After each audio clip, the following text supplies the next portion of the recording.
In a village deep in the belly of the forest, where the trees leaned in close like eavesdroppers and the wind always carried secrets, a girl named Needy was born under a sky thick with strange stars. From the moment she came into the world, people whispered. Not because she cried too loud or too little, but because of what happened when she reached out her hand. When she was only a few months old, she placed her tiny fingers on a clay pot, and it began to hum, soft, warm, and rhythmic, like the heartbeat of the earth itself. At first, everyone thought it was a coincidence, a trick of the wind, or perhaps the pot had cracked. But as she grew older, the signs became undeniable. Touch a calabash, and it would whistle like a bird. Brush her fingers against the bark of a tree, and it would moan low and deep, as if remembering something lost. By the age of 5, the elders said she was gifted. By 7, they said she was cursed. The sounds her fingers made were not songs in the ordinary sense, but they stirred emotions too ancient for words. Her touch had calmed a woman in labor, lulled a dying man into his final sleep with a smile, and once. Needy survived, but barely. Her small, broken fingers swelled and turned dark with bruises, her hands wrapped in cloth that soaked with pus and blood each night. Her mother, Adeobi, held her gently and wept without sound. She dared not cry aloud, not in a house where Abika prowled like a wounded animal. He watched from the shadows with a strange calm, never acknowledging what he had done, never offering aid. Instead, he offered a lie. She wandered too far. A wild boar found her first. In the village, as always, nodded. Who would question a man's word over the silence of a child? Needy stopped speaking the day the stone kissed her skin. She who once sang with the wind, who could make fire dance with a touch, now sat in corners like dust, present but overlooked. Her eyes, once curious and wide, now stared into nothing. She did not flinch when the door slammed, did not laugh when her siblings played, and no longer hummed when rain tapped on the roof like fingers calling her to play. The music had gone from her, stolen, crushed, and buried beneath the weight of a stone that still reeked of betrayal. But the silence did not last. It started with whispers. Late at night, when the village hushed and the moon was a shy slit in the sky, Abika would hear a soft scrape against the wooden floor of his hut. At first, he thought it was a rat or the wind brushing past dried leaves. But then he saw it. The stone. The same heavy stone he had left deep in the forest, stained with his crime. It sat in the corner of his hut, unmoved but unmistakable. He stared at it for long minutes, his breath slowing, skin growing cold. He waited for Adeobi to scream, for the children to notice. But they didn't. Only he could see it. He picked it up, turned it over in his hands, and saw no stain, no crack, no sign that it had ever tasted blood. Still, his heart beat hard as a drum against his chest. He stepped out under the night sky and hurled it as far as his arm would allow, into the dark fields beyond the yam barn. He dusted his palms, muttered a curse, and returned to sleep. But it came back. The next night, it lay on his stool. He blinked at it, confused. His hands trembled. Again, he took it far, this time to the river. He walked past the last house in the village, down the winding path where the trees grew tall and dense, their shadows thick like syrup. He reached the riverbank, murmured a quick prayer to the spirits of the water, and tossed the stone into the rushing current. He waited. He watched it sink beneath the surface. Then he turned and went home. He slept better that night, or tried to, until he woke up gasping. The weight on his chest was heavy, too heavy, pressing down like the roof itself had collapsed. He clawed at the dark, hands meeting not rubble or branches, but something smooth and warm. It wasn't until he sat up in a panic and reached for the lamp that he saw it. The stone. Resting on his chest. Silent. Motionless. But unmistakably there. And it was bleeding. From a thin crack on its surface, a dark red trickle oozed down like a tear, thick and slow, soaking into his wrapper. He dropped it with a gasp. The blood vanished. Just like that, gone. He rubbed his eyes, checked again, but the stain had disappeared. The stone sat still as ever on the mat. No smell, no wetness. Only weight. Wait in memory. He didn't tell Adeobi. He didn't tell anyone. Who would believe him? Instead, he drank palm wine until his stomach burned and cursed until his throat ached. He waited for sleep. But sleep would not come. That night, he heard it. The first sound. It was faint at first, barely more than a breeze. A soft hum, rising and falling like breath. Then it became clearer. A melody. Familiar. It was the song Needy used to play when the wind passed through the rafters. A high-pitched wail, not of pain, but of longing. It came from the far corner of the hut. He turned slowly, his blood icing in his veins. The stone was singing. Not with a mouth. Not with words. But with a sound like bone against bone, like fingernails across rough wood. Like ghostly fingers plucking invisible strings in the air. A wailing song, a lament from a world just beyond his reach. It pierced his ears and dug into his spine. Abika clutched his ears, pressing hard, but the sound wasn't outside, it was inside him. Inside his thoughts. He screamed, but the house remained still. The song did not stop. He stumbled outside, panting, wild-eyed. The night was quiet, stars blinking down like curious watchers. No one stirred. He paced the compound, muttering to himself, swinging his arms. But the song lingered. Faint now, yes, but ever present. A whisper woven into the wind. It followed him. Sleep, once his escape, became a battlefield. Every night, the same torment. The same heavy presence. The same tune. His body wasted, his eyes reddened, and his voice cracked from nights of useless prayer. He even returned to the forest, hoping to find the original spot, to undo what he had done. But the forest had changed. The path twisted strangely, the trees leaned differently, and no matter how far he walked, he could not find the place where he had broken her. At home, Needy sat silently in the yard.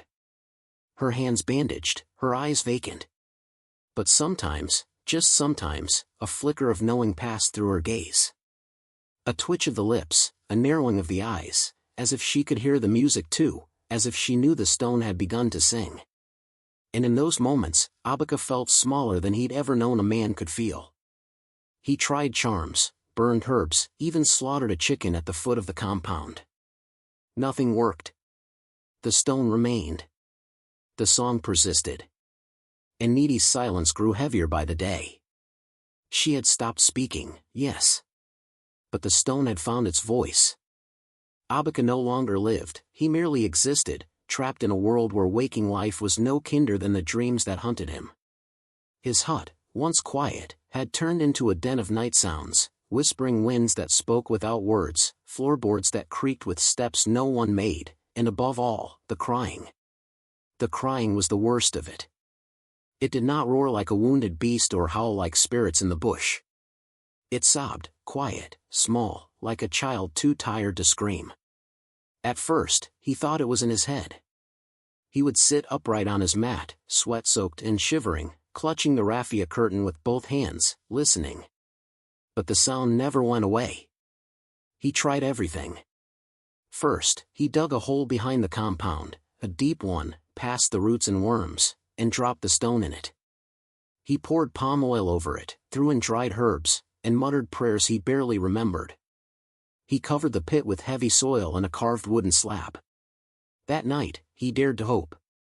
But at dawn, when the rooster crowed, there it was, sitting on his bed mat. The stone. Right on the spot where his head had rested. His breath caught in his throat. He reached for it, hands trembling, and found it warm. Too warm. Like flesh left too long in the sun. He dropped it instantly, heart pounding. The next night, he threw it into the fire. He stoked the flames high, whispering the names of his ancestors, demanding protection. When he dropped the stone into the fire, it didn't sizzle or crack. It moaned. Not loudly, not like a scream, but a deep, aching sound that rose slowly from the belly of the flames. Abika froze. The fire leapt around it, but the stone did not blacken or glow. It sat there, almost dignified, sobbing like a spirit child left behind in a world it didn't belong to. And suddenly, Abika felt something inside him crack. He pulled the stone out with a stick, wrapped it in cloth, and locked it in a calabash. He shoved it under his bed, stuffed his ears with cotton, and tried to sleep. That night, he didn't hear the cries. Not at first. It was Adeobi who did. She sat up beside him, her face pale in the moonlight. "Abika," she whispered, shaking his shoulder. "Do you hear that?" He opened his eyes slowly, dread blooming in his chest. "Hear what?" "A child, crying." Abika turned to face her, but the horror in her eyes told him it wasn't his imagination. She heard it too now. The curse was spreading. They sat there in silence, listening as the sobs wove themselves through the cracks of the house, slipping between bamboo poles, curling around their ankles like fog. Adeobi pressed her hands to her mouth and wept. It was not just sorrow. It was fear. The next morning, Abika went to the village priest. He staggered into the shrine like a dying man, pale, his robes clinging to his bony frame. His eyes were red, not from sleep, but from nights of crying without knowing why. He carried the stone wrapped in layers of cloth, careful not to touch it. The priest, an old man with skin like folded bark, took one look at Abika and stepped back. "Please," Abika whispered. "Cleanse me. Cleanse my house. I cannot eat. I cannot sleep. The thing haunts me." The priest said nothing at first. He took the wrapped stone gently and placed it before the shrine fire. He unwrapped it slowly, whispering protective incantations. And when he saw the stone, naked and unassuming, dull and smooth like any other, his knees buckled. He fell. And when he looked up, there was terror in his voice. "This is no ordinary curse," he murmured, trembling. She touched the spirit realm. Her blood, it sang. Abika's jaw tightened. "What do you mean?" "She was no child of this world alone," the priest said, voice hollow. "When you broke her fingers, you did not only wound her. You broke a bridge between worlds. And now the spirit you silence comes to cry through the stone. It will not stop until it is heard." Abika begged for help. He offered goats, chickens, even the sacred beads of his ancestors. But the priest shook his head slowly. "This curse cannot be lifted by me," he whispered. "It must choose when to leave. Until then, you must listen." Abika returned home a broken man. Days blurred into nights. Nights into nightmares. The villagers began to notice the change in him. He wandered the village muttering Needy's name under his breath, sometimes pausing mid-step, as if answering voices no one else could hear. He scratched his skin until it bled, leaving long red marks across his arms and chest. He talked to the wind, held conversations with empty space, and recoiled whenever he heard laughter, as if it burned his ears. His skin lost its warmth. He grew pale, gaunt, the color of unripe yam. He forgot to eat, forgot to bathe, and sometimes, in the dead of night, they heard him sobbing outside, whispering apologies to someone unseen. One morning, Adeobi found him collapsed outside the hut. His body was trembling, and his back was covered in scratches, fresh and red, as if invisible claws had dragged across his skin. His eyes fluttered open slowly, and he whispered, "She came. She stood over me. She said nothing. But her fingers touched the stone. And it wept." Word spread. The villagers began to whisper. Abika, once loud and proud, now stumbled like a madman. And Needy? She never spoke, never smiled, never even cried. But she watched. She sat beneath the kola tree each day, staring at nothing, or perhaps at something no one else could see. Her fingers, still wrapped in cloth, rested on her lap like broken instruments waiting for music again. And the villagers began to wonder, perhaps she was never the cursed one. Perhaps she had been the bridge, the conduit, the gift. And it was Abika, with his rage and fear, who had broken the harmony. They began to watch him differently. With suspicion. With dread. And sometimes, when the wind blew just right through the village paths, they too heard the sobbing. Not loud, not constant, but enough. Enough to believe. The stone had begun to weep. And the tears would not stop. That evening, the air turned heavy, so thick it felt like cloth against the skin. The elders noticed it first. Birds circled without landing. Dogs tucked their tails and whimpered into the earth. Even the wind, usually playful in the tall grass, fell still, as though the forest itself was holding its breath. But no one spoke of it. Not until the sky turned. The moon, a constant companion even in the darkest tales, was gone. Not hidden by clouds or swallowed by storm. Gone. It had hung full and golden just the night before, painting the village rooftops with silver light. But now, an unnatural darkness devoured everything. The villagers stepped out with oil lamps and fire torches, but their light seemed to cower, dimmed and unsure. Chickens refused to roost, fluttering and clucking, as if confused by the time. The village river, ever flowing even in dry seasons, stood still, flat and unmoving like a polished mirror. Some claimed it had turned black. The air tasted of iron. In Abaka's hut, the terror reached its breaking point. He had lain down early, afraid of the whispers and sobs that now echoed even in daylight. He pressed his back against the mud wall and tried to breathe, but each inhale was like smoke, like something thick clogging his chest. Then, just past midnight, the sobbing changed. It wasn't soft anymore. It wailed. And then, came the smell. Rusty. Wet. Coppery. He sat up, heart thudding like a drum, and saw it. The stone. Still resting where he had tried to banish it the day before. But now it bled. Not a slow seeping. It wept blood, thick and dark, like something ancient waking from a long slumber. It soaked through the palm mat and began to pool on the floor. Abaka scrambled backward, crashing into the wall, unable to tear his eyes away. The stone was splitting. A thin, jagged crack opened down its center, not enough to shatter it, but enough to reveal something beneath. He leaned closer despite himself. Inside were faint grooves, 5 thin ridges, each shaped like a small finger. The shape of a child's hand, etched into the heart of the stone. As if it had swallowed a part of someone. Abaka screamed. He hurled the stone across the room. It thudded against the wall but did not break. Instead, it rolled to a stop near the door, where it pulsed faintly, like a heartbeat in stone. Then he heard her. He stumbled outside, barefoot and wild-eyed, and there she stood, needy. Silent, unmoving, watching him. She wore no expression. Her eyes glowed, not in brightness, but in depth. They weren't the eyes of a child. They weren't even human. They looked back at him like ancient wells, filled with memories not her own. For a moment, Abaka couldn't breathe. It wasn't the girl he saw. It was a spirit. Wrapped in silence. Cloaked in pain. Needy, he gasped, trembling. I'm sorry. I didn't. I was afraid. She did not answer. She didn't have to. The air around her shimmered, as if the night bent to keep her safe. Her broken fingers hung by her sides, unmoving, but Abaka could almost hear them, still singing, still weeping through the stone. He felt suddenly naked before her. Small.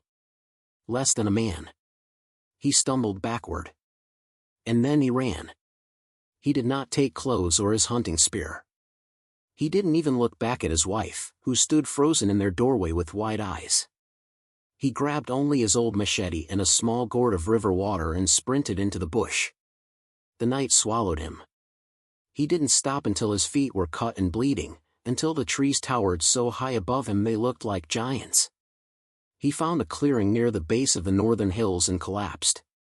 His breath came in gasps, sharp and shallow. His skin was clammy. But for the first time in weeks, he was alone. Or so he thought. He uncorked the gourd and drank, the water bitter and thick on his tongue. He closed his eyes, just for a moment. And then he felt it. Weight. On his chest. His eyes snapped open. The stone. It sat right above his heart, bleeding again, this time warm, fresh blood that dribbled onto his shirt. He screamed and hurled it into the bushes. It landed with a thud and rolled out of sight. He collapsed again, curling into himself like a child. He rocked back and forth, muttering prayers, half-remembered songs, anything to keep the dark away. But it came back. Minutes later, he heard it roll beside him. The sound unmistakable. It tapped once against his heel, deliberate, like a knock. Tap. Abika scrambled to his feet, machete in hand, eyes wild. He slashed at the air, at shadows, at memories. "Leave me," he shouted into the night. "I didn't mean to. I was afraid of her. She's not natural." But the forest gave no answer. Only the faint sobbing in the trees, a sound like stone scraping against bone, like broken fingers on wood. He ran again. But this time, he didn't know where he was running to. The forest blurred. The hills all looked the same. He ran in circles, finding familiar trees, passing the same stump again and again. And each time, the stone was waiting. At his feet. In his path. Beside the water. It followed. The weight of guilt, of blood, of silence, it had taken shape. And now it would never leave. In a village far below, Needy stood beneath the kola tree. She did not smile. She did not cry. But when the villagers looked into her eyes, they saw the night, still moonless, still waiting. And in the silence, they began to hear it too. A song, faint and mournful. Not from lips, not from flutes. From stone. Abika had not meant to enter the forbidden forest. He had only meant to run, far from the eyes of the villagers, far from the ghostly stare of the girl he'd wronged, far from the stone that refused to leave him. But grief has a cruel sense of direction. It led him straight into the forest of forgotten pain, where even spirits feared to linger too long. From the moment he passed beneath the hanging vines that marked its boundary, the world changed. The air grew damp and thick, like breathing through soaked cloth. Shadows twisted into faces that watched him from tree bark. And time, that faithful companion, slipped its leash. Hours passed like minutes. Minutes stretched like days. Abika stumbled through a patch of moss so soft it nearly swallowed his feet, and then he saw it, a flickering vision, a child running through a field with a wooden bow. Himself. Before failure. Before bitterness. Before he'd become the man who couldn't look his reflection in the eye. He blinked, and the vision shifted. Now he saw his mother, old and hunched, pounding yam with calloused hands. Her back to him. Her voice echoed in his mind, though her mouth never moved, "A man who harms the helpless kills a piece of himself."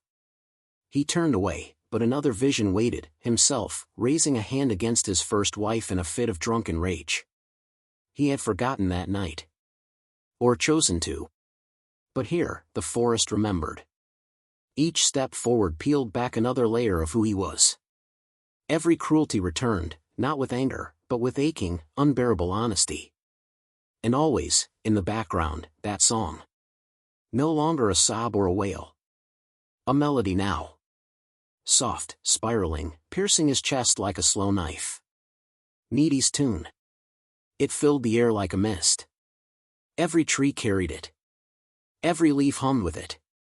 And the stone, oh, the stone had changed.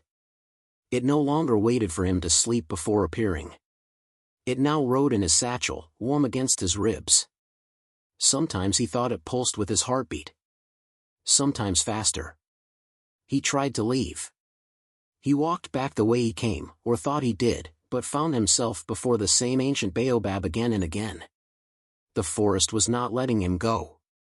One night, after days of wandering and eating only roots and rainwater, Abika collapsed by a stream that ran red in the moonlight. Exhausted, he lay on his back, letting the strange water drip down his chin, when he heard her footsteps. Light. Measured. Not threatening. He looked up and saw her. A woman in white. She wore no shoes, and her skin glowed faintly, like morning dew. Her hair was silver, though her face looked young. Her eyes held stories. Centuries.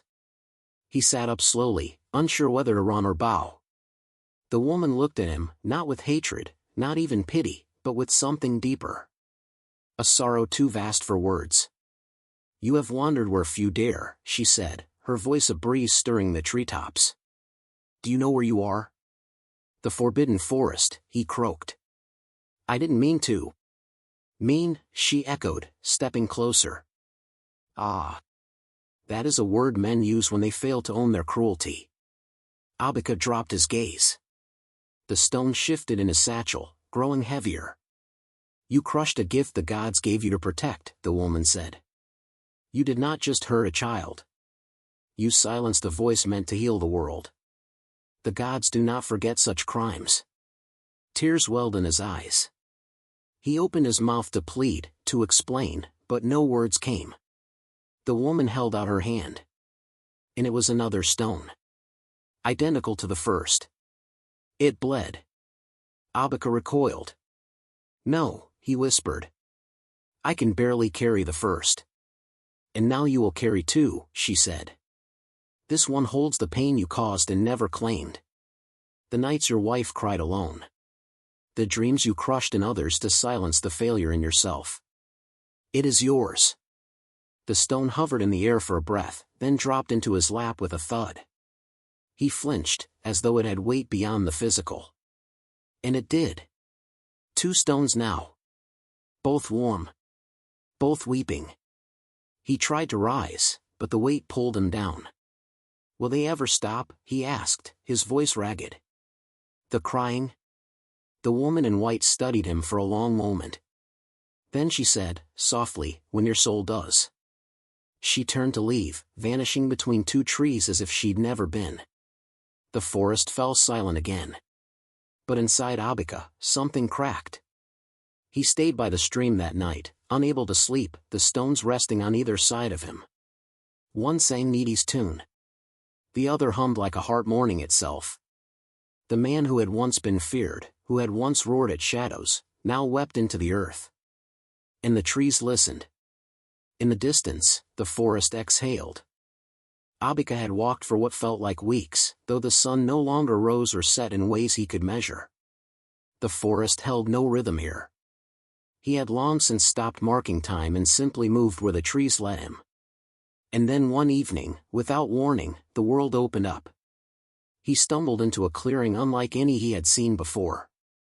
It was circular, as if carved perfectly into the wilderness. The grass grew in spiral patterns, dark green flecked with silver.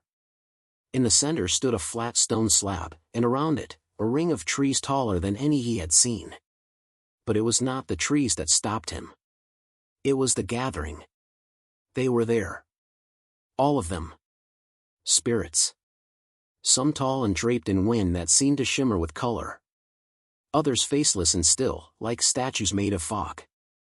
They did not move, yet their presence pushed against his chest like invisible hands.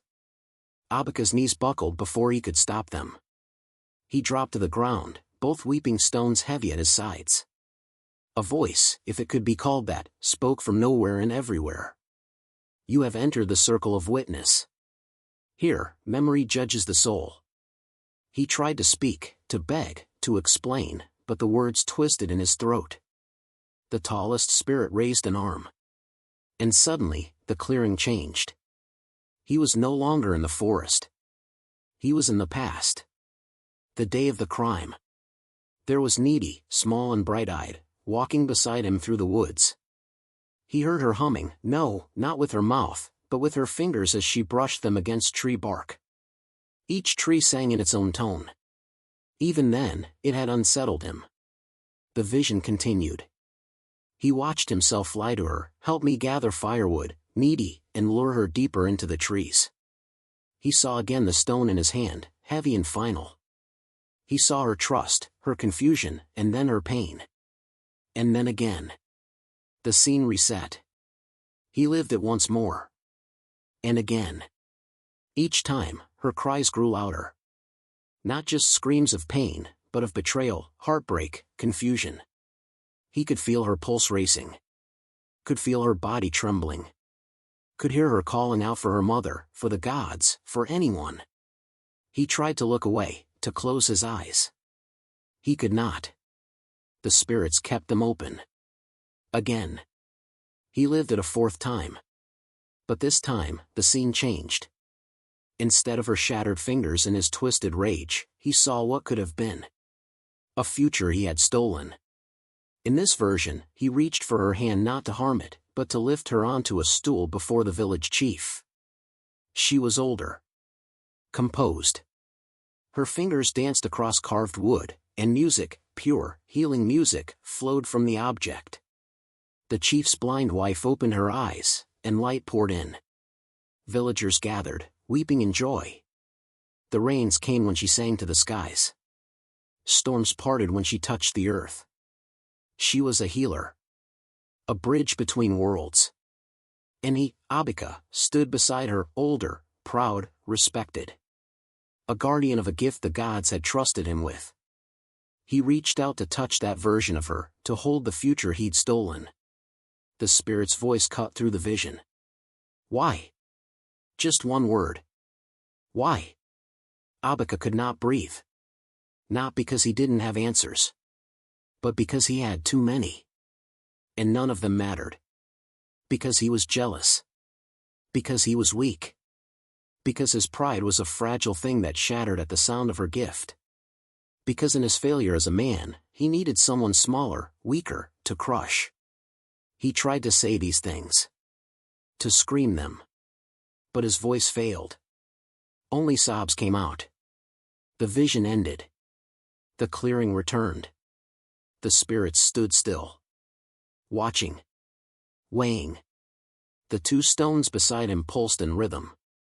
They wept, thick dark tears pooling at their bases. Abika fell forward, hands digging into the earth. The ground did not shake. The trees did not move. But something inside him cracked so deeply he thought he might never stand again. Again, the voice spoke. You were given a child of the gods. You broke what was meant to heal your land. You silenced a sacred voice. He pressed his forehead into the soil. I didn't know, he whispered, the words hot and useless. You did, came the reply. But knowing was never the test. Love was. And you failed. Abika's hands trembled as he reached for the stones. He held them to his chest, their tears mixing with his own. He did not ask for mercy. He knew now that he was not owed any. The spirits began to fade, their forms dissolving into mist and wind. The tallest of them lingered. Pain remembers, it said. But so does love. If you would redeem your soul, you must go to where her voice first sang. Only there will the gods decide. And then they were gone. The clearing grew quiet. Abika knelt alone, two crying stones pressed to his heart, broken by the echoes of his own memory. It began with the sound of her voice, soft at first, like a child remembering the cadence of a lullaby. Her mother was the first to hear it. One morning, while sweeping the courtyard, she paused. The broom stilled in her hand. From the other side of the hut, she heard it, needy, humming. Not the strange melodies she once played with her fingers, but a tune built from syllables, from breath. From words. Needy, she whispered, barely daring to believe. The girl looked up from where she sat under the hibiscus tree, her eyes distant, her fingers curled oddly as they brushed the ground. Mama, she said. Her mother dropped the broom. After that day, Needy spoke more often. Not much. Not loudly. But her words were clear. And her fingers, oh, her fingers, had changed. Once crushed, they had healed, but not as before. They curled like roots now, bent and firm, almost claw-like. Villagers said they looked like the hands of the spirits in old stories, twisted, powerful, beyond human. And when she touched something, anything, it responded. The first time was an accident. A small boy had broken his wooden toy and sobbed uncontrollably. Needy crouched beside him and touched the pieces. The wood vibrated softly. The boy gasped. And then the pieces told their story, not in words, but in feeling. In sensation. The boy blinked, as if remembering something he'd never known. He stopped crying. The next time, it was a tree. A tall, withering iroko near the village square. She brushed her palm against its bark, and it began to hum, a low, mournful sound that made even the oldest villagers fall silent. It sang of drought, of roots suffocating in dry soil, of years when the earth had forgotten its thirst. And when it finished, Needy whispered a word the tree gave her. The rains came that evening. It was then the villagers truly began to change. They came to her, slowly at first. A woman who had lost her husband years ago brought Needy a worn gourd. Needy touched it, and the calabash trembled. It whispered of hands that once held it, laughter beside fires, a farewell that was never said. The woman cried for hours, but when she left, her shoulders were lighter. A boy haunted by nightmares of a faceless creature was brought to her by his uncle. She placed her fingers to his brow, and the truth hummed out, a memory of hiding beneath a table during a raid, the silence, the terror, the smell of smoke. His fear had no name until then. But once it was spoken, it loosened its grip. So it went. People began calling her the Whispering One. They no longer spoke of curses or demons. They brought her objects, dreams, scars, whatever lingered, whatever refused to heal. And in return, Needy gave them truth. Not all were ready to face it. Some ran. Some wept. But none left unchanged. Needy lived quietly still.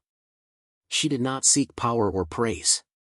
Her mother said she often rose before dawn and walked the village, barefoot, letting her fingers graze doorways and tree trunks, collecting the silent songs of the world.